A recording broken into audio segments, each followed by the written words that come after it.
Felix Auger-Aliassime. Bianca Andreescu is a US Open champion. Shapovalov with the moment. Lola Fernandez. It is another performance to remember for the Canadians. All right, the gang's back. Another episode of North of the Net. It's the Canadian tennis show by The Slice Tennis. Stephen, Karina, Brendan with you. Karina from her home office and Stephen from the depths and bowels of Azkaban. How you guys doing? I don't know where Azkaban is, but I'm doing great. You don't know? What do you mean you don't know where that is? What is that? Is that from a movie or something? It's from Harry Potter. Yeah. I almost said Alcaraz, and I'm like, wait. I was not into Harry Potter growing. I was too busy playing sports, Karina. Hey, you can do both. Yeah, I Quidditch did is both. a sport. I don't know. I wasn't into it. Even though this mug looks like it's from Harry Potter, doesn't it? It does. That's a fancy mug.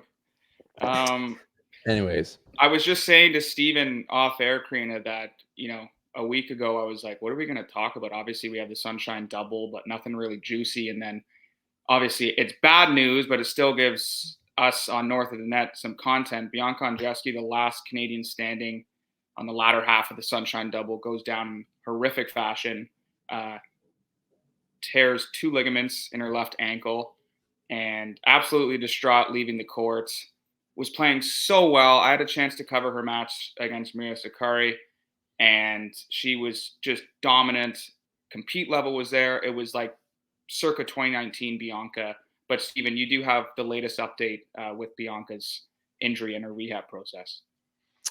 Yeah, so I was just, getting emails from her agent, and she was saying that, after the team meeting, after the visit with the doctor, they have the feeling that it was not as bad as they had worried or had feared, and that she's ready to be putting the work back in to get on court as quick as possible. So that's good, obviously. So, because like what I saw, it looked like, it didn't even look like an ankle roll to me. Like she didn't seem like she turned her ankle. So I was like fearing that she might have torn her Achilles tendon, because sometimes like when they step down like that, that's just kind of what I've seen a few guys on my basketball team do it. And so I was worrying about that, because that's like 6 to 9 months, I think, out. But it's not that apparently. So yeah, weird little ankle tear or ligament tear. Don't know how bad those tears are, like completely torn, probably not like a Zverev situation. So yeah, it could be, no one's really given us a timeline, I don't think. Looking at Bianca's statement, it just says back on court soon. So soon could be like 2 weeks, maybe would be early. I don't know. I think that's Karina and I's hope, because we're both going to be at the Billie Jean King Cup in Vancouver. Right. Am I right, Karina? I was just going to say, we have like an ulterior agenda here. You're like 2 weeks. I was like, that's very specific. We're like, that's I fine. wonder why. Just loosen it up. Play on it. It's fine. No, but she really was, like, Brendan, as you said, like she was playing some of the best tennis that we had seen her play since her return back to tennis. And it's really frustrating because of her history with injuries that she struggled with. Obviously, like you could tell that was affecting her, because she literally screamed out like, not again. And that to me, like, it kind of broke my heart a little, because it was like, oh my God, like if you think about the last 2 tournaments, Indian Wells, she lost to Iga Swiatek, who she could have pushed a third set. Like she made it very competitive. And then now in the Miami Open, she defeated Sakkari. Like I think that was like her first top 10 opponent that she defeated in like I don't remember how long. In 2023. Yeah, it was like a kickstart. Just the fall, Yeah. So, and I think like she was just building her confidence even more. We were seeing that variety in her game. We were seeing that those adjustments being brought back. And so to see her get set back with an injury like this, especially after, like, you guys know, like I've had my confidence in her for a while. So yeah, it is a bit of a bummer. Yeah, she was definitely playing great in this tournament, and she had a great, part of the draw that she was in. Like after beating Sakkari, she had a bit of, she beat Kenin, and then I forget who and then she beat Emma in the first round. Right, which I did expect her to. But that's still a great win. And like she could have made the semifinals type thing, like, and had a really good, and it just sucks. Like because she had 0 points to defend too. So every round that she went, she was just gaining points and gaining like a ranking increase basically. So yeah, that sucks. But she's back in the top 30, which is a positive. She doesn't have any points to defend until the Porsche Grand Prix in Stuttgart, which I was at last year. Not there this year, obviously. So yeah, just kind of very unfortunate. She was playing great tennis. She's had a little bit of a lull there going through the Middle East swing. Lost a few first rounds, just didn't get the results, and then was looking good in Miami. So that's just She said not again. It's kind of a tale of her career right now, just getting unfortunately timed in injuries. But c'est la vie. That's how it goes, I guess. One thing that pissed me off is there was a few people like in person and in the comments on Twitter saying that Bianca milked it. And it's like, oh, drama queen, like she should have stuck with it. And I'm like, you know what? Like, you have the luxury of saying this as a non-professional athlete working at your computer desk, right? And not to her face. Yeah. Exactly. Like, you saw, like, her face was white, carted off in a wheelchair. Like, I don't think she's like, you know what? That's all I got. Like, it's what? She was down a set. She was up a break in the second set. Like, you really think she was just like, yeah, time to pack it in? Like, she literally said that it was the worst pain she's ever felt in her life. I know, like, and look I'm not a professional athlete. I made the, second cut in elementary school basketball, big racket sport guy, but not a compete level. In short, to say, I've rolled my ankle before. First thing I want to do is puke. Yeah, it hurts. Immediately. And she looked like she wanted to puke and then some. So, like, for people to question her, like, compete level, like, take a big lap around the track, because that is just baloney. Like, absolutely baloney. I don't get it. It's just like, she's the last Canadian standing.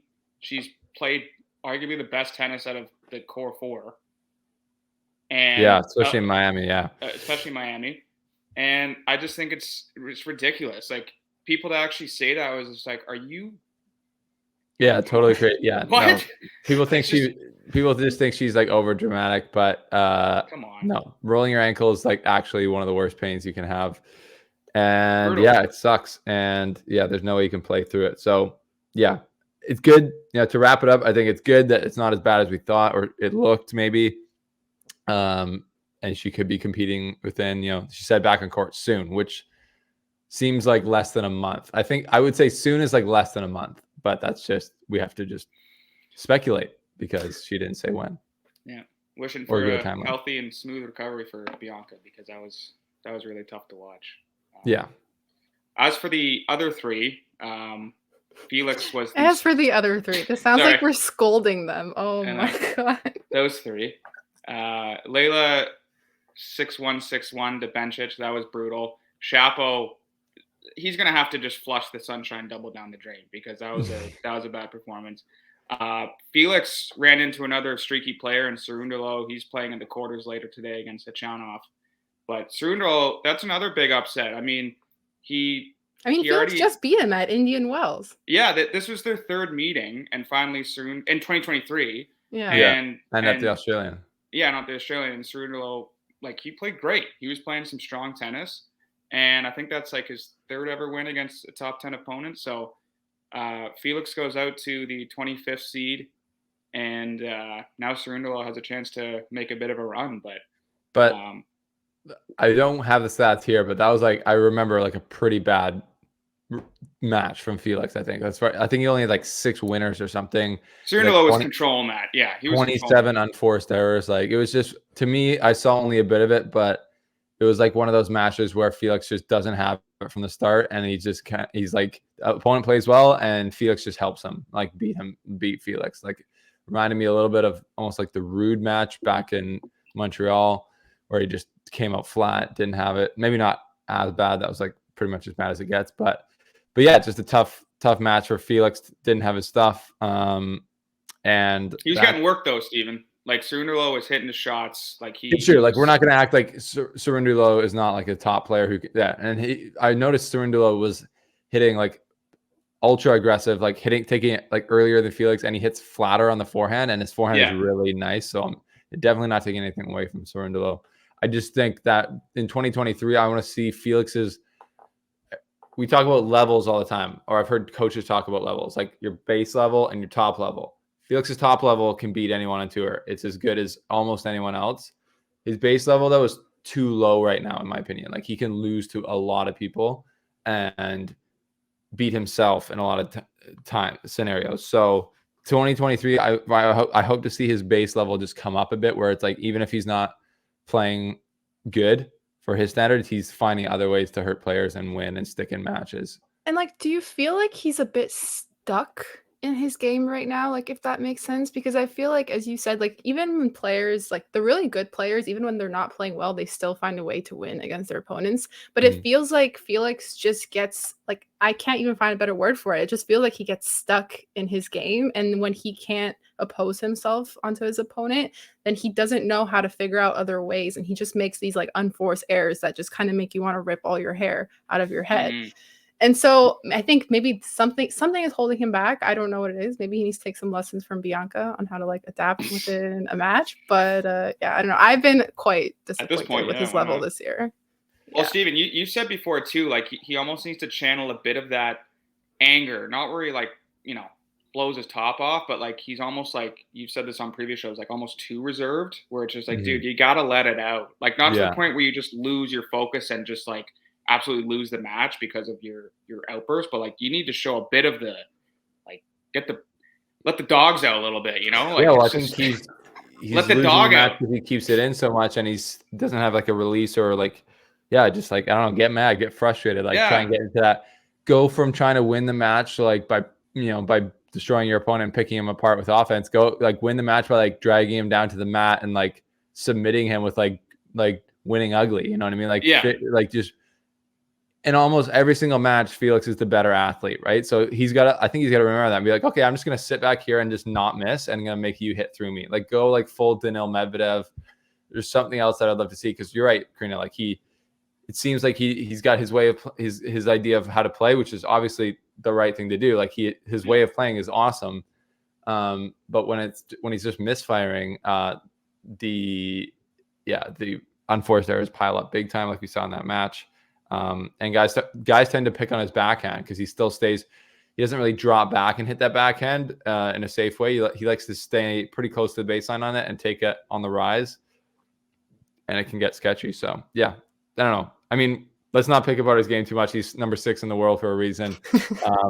We all just want to see him win slams and like win every tournament he plays. So, or at least like make the deep. He has. I think this was a pretty crazy stat. I think in the last year, since Miami 2022, this was the first time at a Masters 1000 that Felix hasn't made the quarterfinals.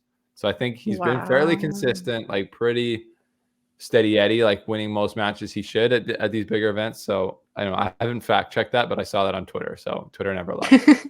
Okay, well, a guy of the core 4 who is prone to outbursts, Shapovalov, I think we can nitpick his game a little bit, because he might be retired right now as we speak. We don't. Yeah.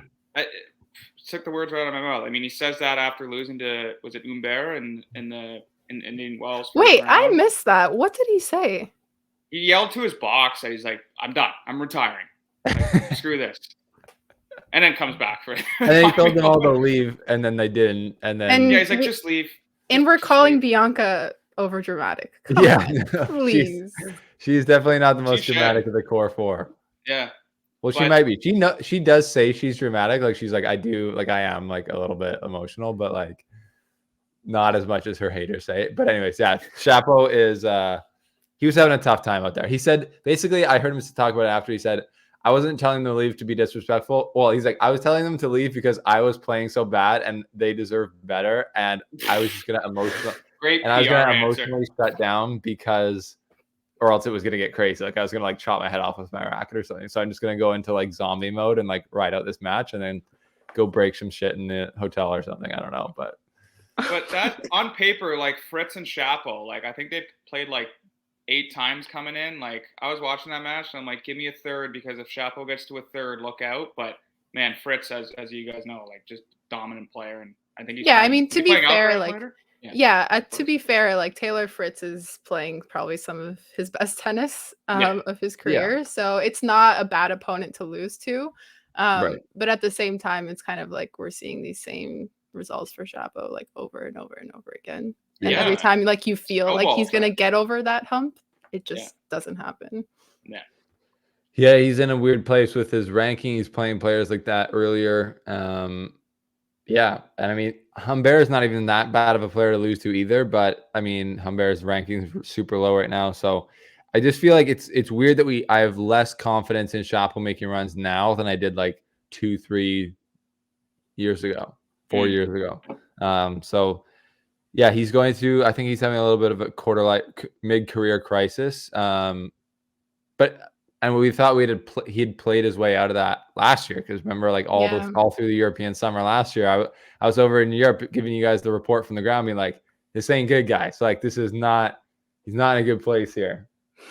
But he's kind of might be back there, but I don't know. We'll see. He doesn't like clay either, and that's where we're headed. So we'll see.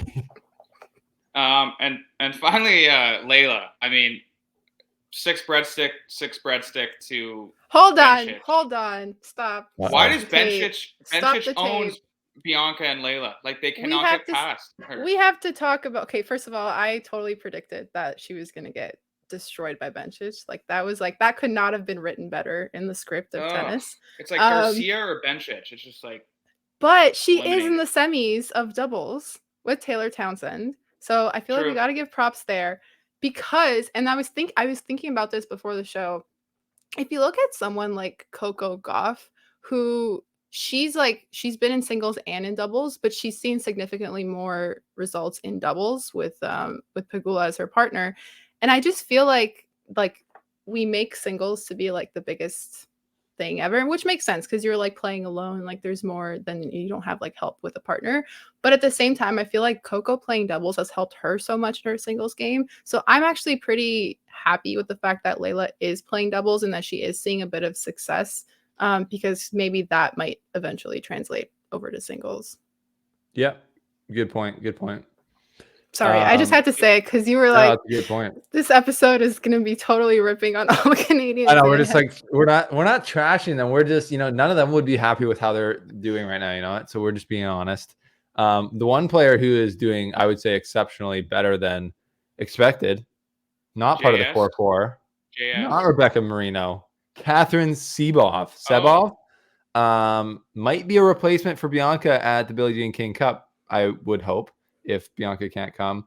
She won her first round at the Miami Open after qualifying, which was a huge. I think she made like $70,000, and like the whole year prior, she'd made only a little bit more than that. Yeah, she was on some like 6-match winning streak or something. I can't remember because she won that, something like that. I think she lost to Pegula in the round of 64, but she beat Fru.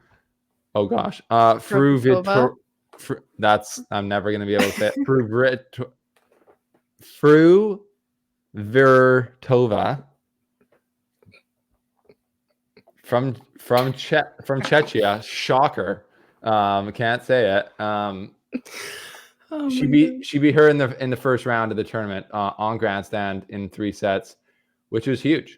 After beating, was it Linda or Brenda? Which sister was it? Linda. It was Linda. Okay. Well, so that's Fru. Okay. Vritova, which I'm assuming is Linda. Which is a great win. That was a great win. Yeah. 2 players in the qualifiers, makes it in there, so that's a 3-match win streak. Loses to Pegula 6-3, 6-1. I saw that, but you can't blame her, obviously. So yeah, that's a great result. That's a little rising star there. So she's up to a career high ranking, I think, of like 123 or something like that.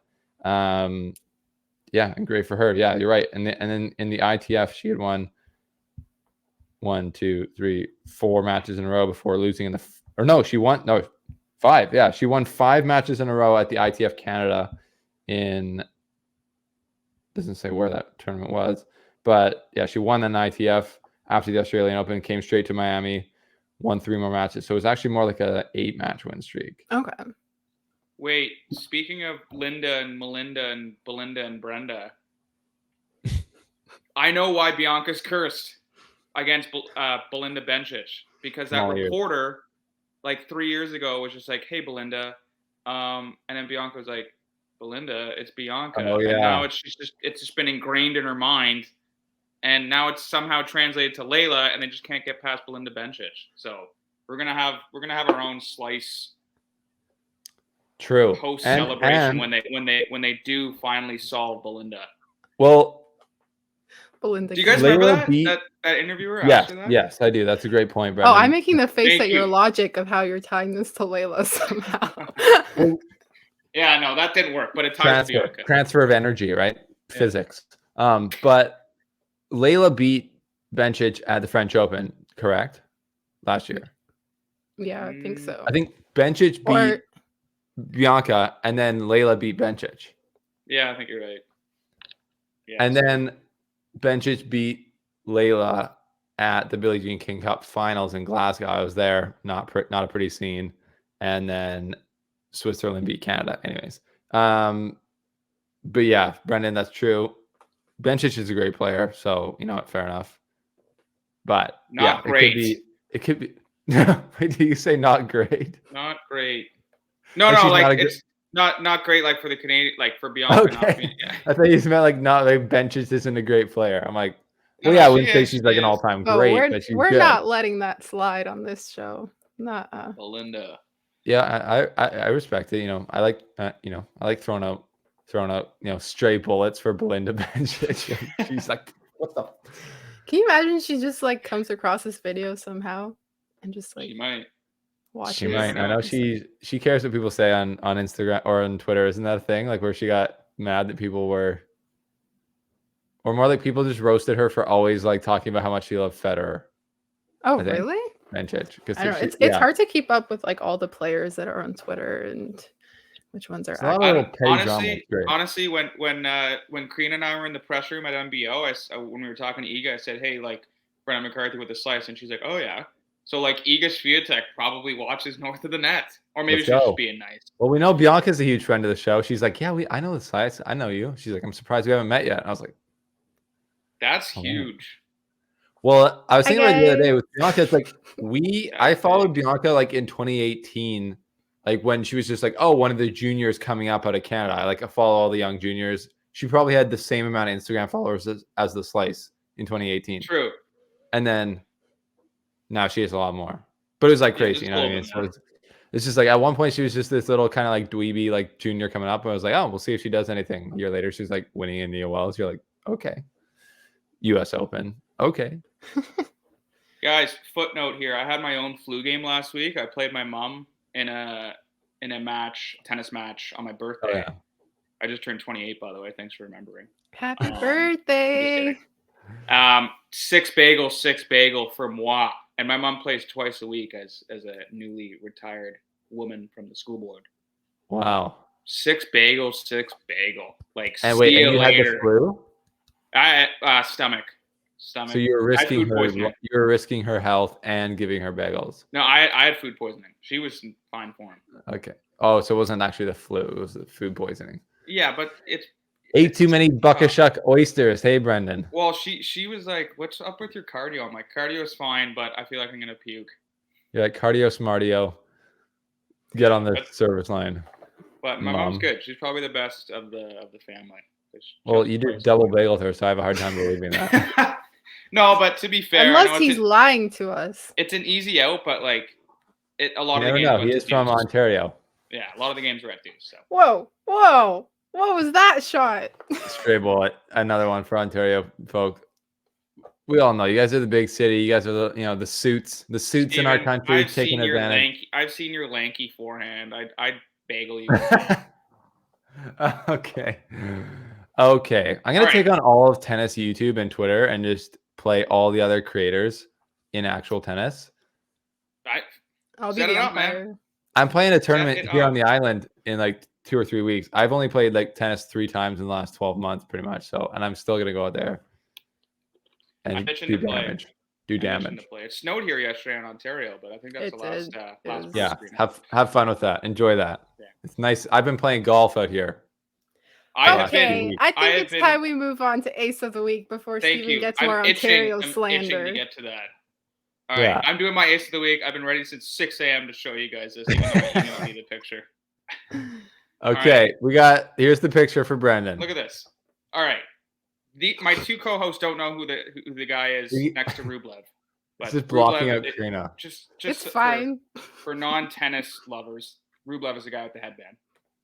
And Buddy next to him is the villain in Get Out. He's the brother. And Spoiler. I was just probably, gonna say, ooh, spoiler. probably the best doppelganger I've ever found. Like that Pretty is, I good. could look at this Pretty all good. day, and I'm like, wait, is Rublev?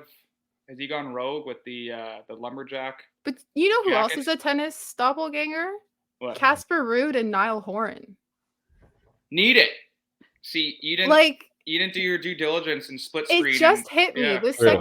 The second you said doppelganger, I was like, oh my god, I just thought about Casper Ruud and Niall Horan, because every time I see Casper Ruud playing tennis, I'm like, is he gonna break out into song? Like, is this a member of One Direction? Speaking of One Direction, that leads me to my ace of the week. Look at that segue.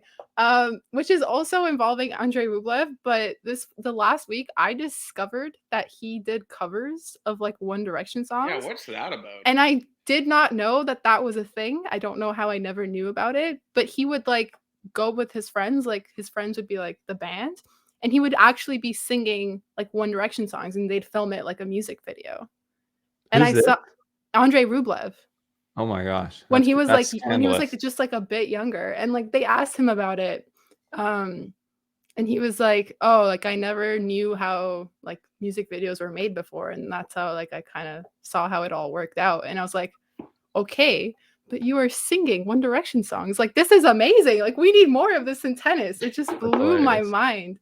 Yeah, no, it was the greatest video ever. Didn't he like introduce? Was it Niall Horan? I don't really know. Is that how you say his name? Niall Horan. Neil? But Rublev introduced like Medvedev to him, and Medvedev was like, "Oh yeah." No, like, that was Louis. That was Louis Tomlinson. Sorry. But like, come on, Medvedev. Brendan. Sorry, Medvedev was just like, "Nice to meet you." Like, it could have been like, you know. Yeah, I They didn't couldn't see even know Medvedev each other. caring at all about that. He's like, sorry, I'm trying to play Fortnite here. Like, get the Medvedev's just like, cool, man. I'm going to the buffet. cool. One Direction to tennis connection is stronger than ever. I did see that though, Crean. Sorry, that was a little aggressive. I did see that. Wasn't that like a 2015, like the Drag Me Down vid? Wasn't he? Yeah, it was a while ago. Yeah, it was around that time. It was kind of crazy. Wow, that's hilarious. Okay, One before Direction. Brendan strangles himself with his earphones here. My ace of the week is don't do it, Brendan. I know the Canadians aren't playing well, but life's worth living. My ace of the week is Christopher Eubanks making the top 100, and you know the emotion. Yeah. Feels like that guy's been grinding for like a long time. Like always, you know, you're looking at him, he's like super tall. I don't know what he is, like 6'6", just like crazy athlete. Boy. Never been able to put it together to get inside the top 100. You know, starts working for Tennis Channel. You're like, uh-oh, is this guy on the way out here? No. Back inside the top 100 for the first time, which is a big deal for these cats. Yeah, plays Medvedev today in the quarterfinals, like huge. Yeah, I think Coco calls him Giraffe. I think that's like her nickname for him. Doobie. Anyways, yeah, that's my feel good of the week. Yeah, plays that first match on today on Stadium. Christopher Eubanks qualifier in the quarterfinals versus Medvedev. Feel good story, you know. Feel good story. Anyways, I think that's all we got, isn't it? That's it. That's all, my friends and team. So yeah, so Brendan, you want to end the show, or you follow us if you want. If you made it this far into the episode, like at least hit subscribe, and like obviously we're on Twitter and Instagram. So do it, and follow these two. Or else Brendan will strangle you with his headphones. Well, yeah, Brendan. But I don't know. Brendan's breaking the code and throwing his Twitter in there today. So he's looking for a follow. So if you're still watching us here, create a few burner accounts and follow Brendan and get his numbers up. All right, see you later. Felix Auger-Aliassime. Bianca Andreescu is a US Open champion. Shapovalov is the moment. Lola Fernandez. It is another performance to remember for the Canadians.